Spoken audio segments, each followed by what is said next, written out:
আসলাম, তখন তারা আইসে আইসা তো প্রথম তারা ছাগল ঘরটা খুলছে, তখন আমি কি তো বলছি দরজা খুলছি, তো মা এলে ডাক দিয়ে আমি তাদের ডাক দিয়েছে না, চুপচাপ আইলো।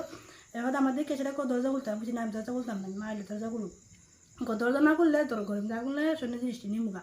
তো দাঁড়া আবার বাগানের বসলাম বন্ধু টন্ধু তারা কজন লোক ছিল? তারা 3 জন ছিল, প্রথম তারা আইসে তারা 3 জন আছে, একটু বাইতে আর 2 জন লম্বা। তার কি মুখে কালা পড়ছিল সবাই? সারা শরীর কালো, হাতির তো কালা জিনিস লাগে, হাতির মধ্যে কি চাকুর মতন করতো। তো আমার দেখে লেগেছে ডর, তো আমি দিকে চিল্লাতে শিখো চিল্লাবি দিই ঘরের ভিতরে আগুন লাগে যায় সন্ধ্যে জিনিস নেমুগা, তো হয়েছে বাইক নেই। এরপর দিয়ে আমি আমি চিল্লাইতাম না, আমি চুপচাপই দিয়েছি। হ্যাঁ, তো তারা কিতা তুমি যদি নাচলে তো ভালো, চিল্লালে গেলো ফায়ার ঠিক আছে, তোমার ঘরের মুখ চুখ বাইন দাও, কারণ আগুন লাগছিল সন্ধ্যে জিনিস এমনি কারোর আঘাত করছে কারোর উপরে? না আমার উপর আঘাত সেই যারা হাতটা মিলে। এখন তারা হাতটা মিলে ডিলটা আছে নি, তা আমি আমার লাগতেছে ডিল, গরু ডিল দিছে? হ্যাঁ ডিল দিয়ে আমি আমার গাওয়া লাগতেছে, ডিল লাগলে দিছে, এর তো তোর কপাল ভালো, তোর গাওয়া আগুন লাগাইছি না, আরও ডিল দেবো। এবার ইটা করে দাঁড়া বাগানোর কথা বন্ধু টন্ধু আছে ডিল লই ইটা করে একদম গেছে, এরপরে আমি বাড়িতে বেরিয়েছি, বাড়িতে সবাই ডাক দিয়েছি বাড়াবো। এমনি গরু ঢুকছিল তারা?